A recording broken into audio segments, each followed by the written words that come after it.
Hello and welcome to the Genealogy Gems YouTube channel. I am Lisa Louise Cook, and I am also the host of the Genealogy Gems podcast. And I have sitting next to me another genealogy podcaster, one of the genealogy guys, and that's Drew Smith. Hi, Drew. Hi, Lisa. How you doing? It's always so fun. We get together several times a year, but it's always at these conferences. We're at Roots Tech 2014 this time. Which is a great conference. Wow, Absolutely. bigger and better than ever. It is. It's been. I still haven't seen all the booths here in the expo hall yet. No, I haven't either.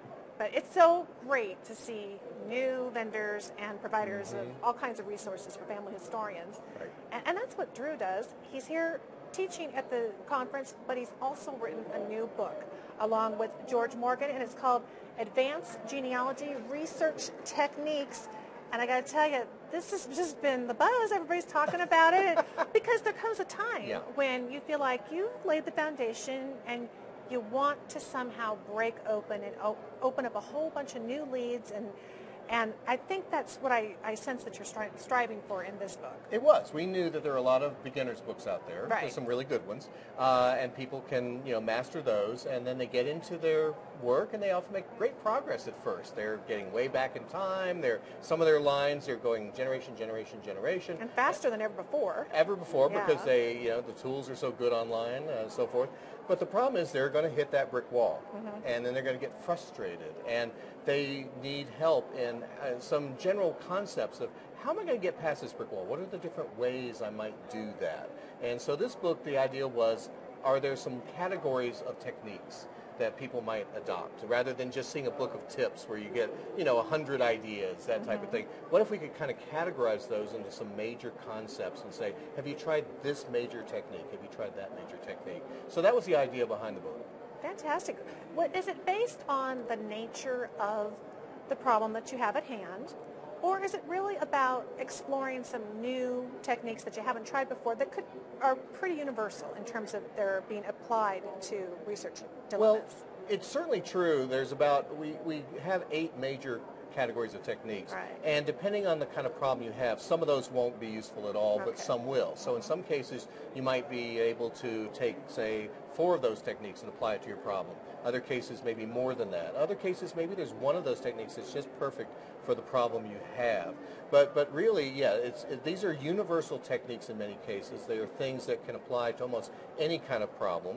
Let me give you an example. For example, one I call crowdsourcing your brick wall, basically. I did a presentation on that topic here. And the idea is that sometimes you just need to get your brick wall problem out in front of as many people as possible, because there's a crowd of genealogists out there that love to help other people. And they may be very knowledgeable about the place your ancestors are from. They may be knowledgeable about maybe the religion, maybe even the family. Maybe they're familiar with that surname that you're having troubles with. And if you can get your problem in front of the right eyes, then maybe those people will have some great suggestions. Maybe they even can just answer your brick wall problem. Yeah. And so this book spends a whole chapter talking about where can I go to do this online? What are the places I could take my brick wall problem and get it out in front of the right people, as many people as I possibly can? Well, and let's explore that particular area, because I think when you get a sense of the kinds of, he's talking very strategic places where you can go, concrete activities you can do, that goes throughout the book. And what I kind of call it putting out wanted posters. Yes, absolutely. Wanted, dead or alive. You're probably dead. My great-great-grandfather in his burial location, please. And so I think having that specific question, not just this guy, but what specifically are you looking for? Right. I think of first and foremost Facebook for crowdsourcing. It's and an a lot of people excellent place today. And people sometimes shy away from that. Why do you think it's excellent today? It's excellent today because so many people are on Facebook. Yeah. The thing, if you had asked me about Facebook 5 years ago, I would have said, I don't see the point, really. They were the traditional places we go, mailing lists for genealogy, message boards for genealogy. Right. But today, I spend a lot of time on Facebook. Not just doing genealogy. I have friends, I have family, I have people I went to high school with, all that. But since I'm already there, I can use Facebook as a genealogy tool. And I do belong to a lot of Facebook genealogy groups. There are thousands of them out there. And so there are ones dedicated to particular states in the United States. There are ones dedicated to certain ethnic groups. And so you can put your question, your brick wall problem, out on Facebook, And some of those Facebook genealogy groups have thousands of members. They do, and they're all dying to see if they could be the first one to solve things. It's Have very you noticed that? It's very competitive. Crowdsourcing can be a little competitive here. Hey, that's all good for us if we're the one trying to get the answer. It's really funny because sometimes you'll put your posting out there simultaneously to somebody else within seconds of somebody else going, here's an answer to your problem, or here's, I found this record. My favorite ones are the ones where people say, I can't find my family before 1880 in the census, and everybody jumps and goes, here's a link, here's where they are in 1870 or something like that. And that answer on Facebook, you could be in California, it could be coming from New York. I mean, it doesn't matter where people are, or Australia. And you don't have to know any of these people. That's why crowdsourcing is great. Because, you don't know these people. It's not like going down to your local genealogy society and you know all the members that are there. Now, that's another form of crowdsourcing. You can say, here's the problem I have, and there's a room full of maybe 50 or 100 people that can go, I have an idea for you, but you generally know all the people in that room. Yeah. Here, you're putting it out, as I say, to 1,000, 2,000 anonymous individuals, maybe more, and somewhere there's an expert. Or they know an expert. They go, I know who would have that answer, and they can put you in touch. To find the group, are we using the search box at the top of the Facebook? You could. I mean, you can actually just in Facebook, you can go to the search box and put in the word genealogy. Okay. It will give you a list of a lot of Facebook groups that pertain to genealogy. We could add some other keywords like I want Indiana genealogy. Absolutely. And kind of narrow it down. And I know that there's a Facebook group for every single state in the United States for that, something like that. There's a whole network like that. So yes, you could do it that way. Or if you're doing Jewish genealogy or African American genealogy or Irish, you can do that and find them. There also are some other people that are starting to compile lists of all the Facebook genealogy groups. Yes, that have like a multi-page, dozens of pages of 3,000 or more groups and pages that pertain to genealogy. I mean, who would have seen it coming? Where else besides Facebook would you turn to as far as a crowdsourcing? Well, I've already mentioned the mailing lists and message boards. They're still very valuable. And I've actually, again, I subscribe to a number of the mailing lists, particularly for the counties where my ancestors came from. Right. So, for example, I have some ancestors from some rural counties in South Carolina. And it's not unusual that someone posts a query on one of those lists. And because, those people, I may know those surnames and go, that's, those people married into my family, and I have some information for you about that. So those mailing lists and message boards. The mailing lists are found on Roots Web. The message boards are found on Ancestry. And have you noticed that the results are coming up in Google? Yes. You don't even always have to go directly into one board because you can do a Google search and it's going to grab them. That's right. Those are grabbed on Google, and so that's another way to find that information. But you can go in and you can search the archives. Maybe someone has actually asked the same question you did 10 years ago and got an answer. Okay. And you just never knew that someone else that was related to you might have had these. And I've seen time travel to get your answer. It doesn't matter, does it? Oh my gosh. I've seen cases where people will ask a question, and I'll say, did you know that someone asked about that same family? And here's a link to their question or to the answer to that question. You might want to contact that person by email and say, did they ever find an answer to that question? That's perfect. And a lot of folks are on Twitter, and I've noticed that there's more so of posting, like if you're a blogger and you share your blog posts on Twitter, a lot of people are doing that. Are they doing as much of the crowdsourcing thing? Are they putting the word out? And are there as many people on Twitter, or would you spend your time on Facebook? I would spend my time on Facebook. Yeah. I think it's a little harder because of the nature of what Twitter is with the short messages to really get your brick wall problem out in front of people. I mean, you're limited to those 140 characters. 140 characters, because you may have to do a lot of explaining about your family, and here's everything I already know. And I teach the best techniques about getting your brick wall problem out there, such as, tell people what you already know, because you don't want somebody to come back and give you information and say, oh, I already knew that. Or you don't want to tell people, if you don't tell people where you've already looked, they may suggest places you've already looked, and that's wasting their time and yours. That's right. And then going back to, I think, something you said earlier, you want to be very specific about what you're looking for. Mm-hmm. The kinds of problems that are really hard is when someone goes onto a message board, mailing list, or Facebook group, is they say, I want to know everything about the Smith family.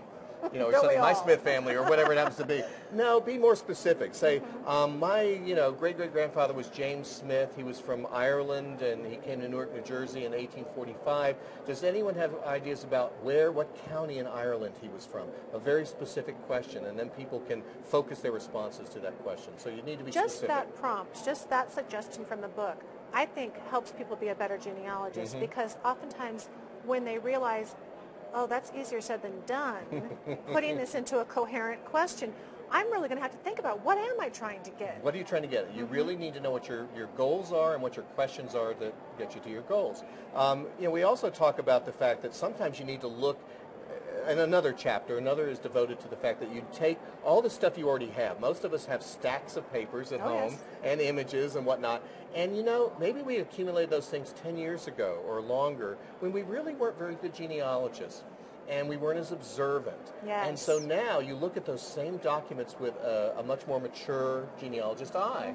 You may notice things that you simply overlooked the first time. Maybe the answer to the question was staring you in the face. And you know more about the family than you did when you first collected So it. a name that was meaningless to you 10 years ago, or a place that didn't even ring a bell, suddenly 10 years later it's like, that's where he was, or that's who that person was. That's useful. So that's another technique of kind of combing back through the details of all the stuff you already have. I remember one of my podcast listeners, I know you get email from yours all the time. Again, he's with the Genealogy Guys podcast. Is it genealogyguys.com?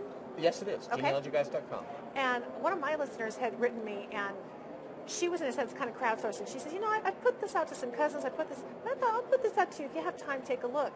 And she had a death record and couldn't make heads or tails of it. And she says, does this say daddy or dead? And she had a preconceived idea based on how tunnel vision she'd gotten about what she thought this thing might say.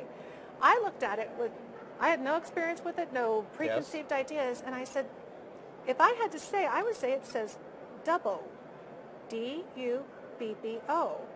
Now, that doesn't mean anything to me. And she went, that's the next town over. That's a place. That's not a death. and that's another technique. Yeah. It's not necessarily you have to give it to a crowd, but you give your problem to just another person. Fresh eyes. Fresh eyes. It could be someone that doesn't even know anything about genealogy. It could be someone who is a genealogist. It could be a librarian, an archivist, anybody. Because, yes, like you, in your example, they don't have any preconceptions. Right. And in the process of explaining your problem to somebody, you suddenly catch yourself. Sometimes you suddenly say something and an idea pops into your head that really, it's the fact that you had to make it concrete, your problem, suddenly gave you an insight. So you should probably make a note of that and keep explaining your problem, but come back to that later. Because it's like with any problem, isn't it? Once you start saying it out loud, the answer starts rushing at you. Like, all I needed to do was really just vocalize it, because that's what we do. We don't. It's vocalizing helps organize it. It really does. If you're going to have to explain it to somebody, you have to take that mess, that cloud in your head, and you have to make it organized into a structure. Right. And by doing that, you suddenly may have your answer to your question the first time. Wow. What keeps you so motivated? You have been doing this for a long time. Yep. You're an archivist and a librarian, correct? You're a librarian. Yep. And so certainly it'd be easy to burn out, but I don't ever see burnout in your eyes. What gets Drew into this? Drew loves puzzles, so I love solving them. And if I get bored with my own family puzzles, I like solving other people's family puzzles. So that's fun. Yes, it is. It's a way to do that for a while and then go back to my own family eventually. Right. So that's part of it. And being a librarian, I do like to help people connect to information. That's that's the kind of work I like to do. And I love the reaction that people, the thanks I get from people is really rewarding. I mean, I love to assist people, educate. I've always been an educator. I've always taught in some way, shape, or form, whether it was when I worked in IT and I taught how to use computers, whether it was I was a full-time instructor at the library school at the University of South Florida, teaching up-and-coming librarians. I do love to educate, and I love watching the aha moments of people when they get a concept. For me, the idea of taking complex ideas, and that was sort of, again, fell into this book. How can I take some of these ideas that are a little intangible and make them into concrete ideas with analogies to things people already understand?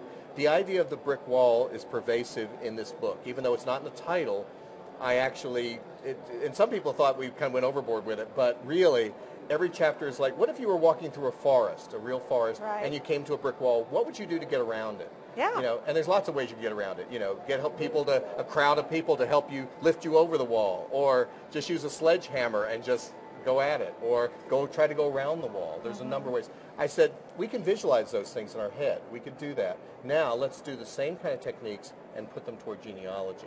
Fantastic. And so that's how it worked. Right. Now, you help people on an individual basis as a librarian.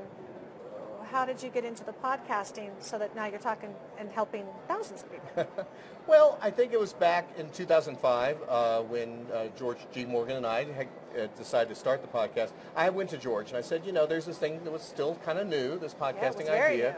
Very new. Only a few people were doing it. Nobody really in genealogy was doing it. Right. And I had played around with it a little bit as a full-time instructor at the USF Library School, I'm a distance students, and it's very hard to connect to distance students because normally you're doing it through text. Mm-hmm. And I said, if they heard my voice, I would feel that they would make a better connection to me as an instructor. So I played around, learned a little bit about using things like Audacity as a tool to record my voice, put it out there in the course for them to listen to. So when 2005 rolled around, I said, George, nobody in genealogy is doing a podcast, really.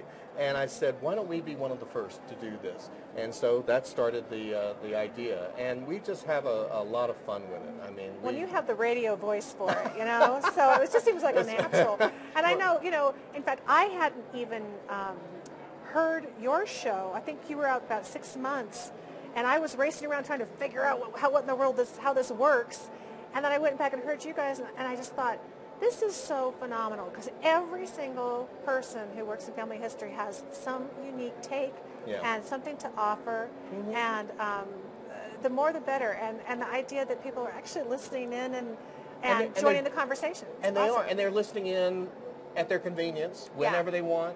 Wherever they want, if they're commuting, if they're exercising, if they're doing laundry, whatever. I mean, our listeners tell us this. Yes. They do. And because they're, those are some boring things. And they want to be connected with genealogy, so they listen to us. Well, another way, they listen to you. They do, and they're going to be reading you because connecting with your brick walls and the people and the resources that can help you, that's what Advanced Genealogy is all about. It's a terrific book. And we will have information in the description down below the video, as well as the link to the Genealogy Guys show. And I encourage you to check it out. Thank you so much for taking time out. It's a busy schedule. It's always good to see you. And it's a busy conference, but thanks. It's a lot of fun. You bet.